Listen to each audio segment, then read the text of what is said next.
So they needed cleaning. I'm using brake fluid cleaner here and just have a container below you so it catches all the offal. And we're going to slowly basically work our magic and get these clean. I'll speed this bit up, not to bore you totally, but you want them to be as smooth as possible using an old toothbrush and some wire wool and basically getting them to a point where I can push them back in. So I'm using a hand vice, you can call that, clamp, and slowly just pushing them and winding them in and bringing those right back in the pistons to be able to put the new pads in, because there's a good couple of mil of pad on the new one.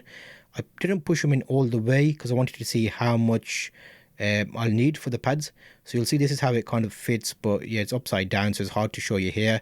But we'll show you the pads. Okay, so there we go. We've got the pads and they look perfectly fine. That's how we should have some, obviously, ceramic pads touching. Is it ceramic? I can't remember what make it was, but yeah, so I'm putting them in just to see how much gap I've got in the middle, because remember your disc is going to go between these. So I discovered, actually, wait a minute, I need a bit more space there. So I just fully push the pistons back into the caliper to give me enough space when I'm putting it back on the bike. I don't have to take it off again and then re-clamp in the pistons and stuff. Bit of a nightmare. So yeah, basically cleaning, wiping, making sure the pistons are clean and they're fully enclosed. And when I pushed them back in, I made sure to get all that extra gunk out from underneath there. And the old pads were shot 100% fully used, and now we've got a bit more space in between there where we'll be able to fit the, yeah, so I'm just checking the spacing there and that looks good. Wipe clean, you can use that brake cleaner more or less.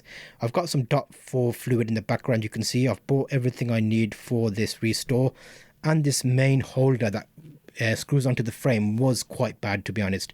I cleaned it up and I thought, you know what, it's quite late in the evening anyway, so I thought I'm going to paint it, leave it overnight. By tomorrow it will dry up so we can actually have a nice clean caliper, and I wire brushed it and stuff. So I'm just going to clean the main bits of dust off this and paint it as well. So yeah, I've basically wire brushed all the old paint because it was very scabby and it wasn't actually really nicely attached to the caliper holder. So I basically cleaned that off as best as I could. I got all the bits off, and then I took the little holders out for the brake pads and did a little bit of cleaning within there as well.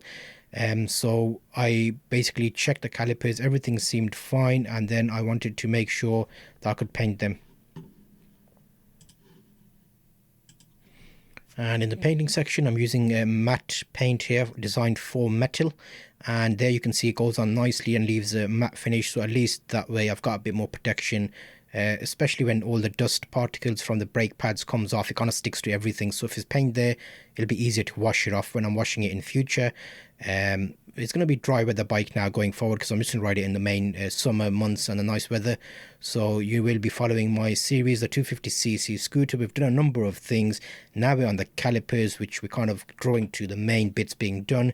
The cooling system's all been revamped. We've done the radiator. We've flushed it all out, put some new fluids in it. And here we go. So this is going to be for brake fluid bleeding.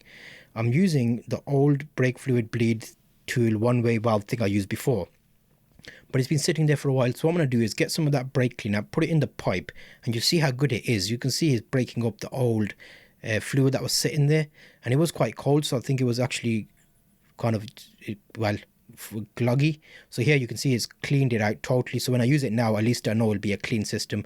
So they've dried overnight the caliper paint. You can see now it looks a lot better than what it did before.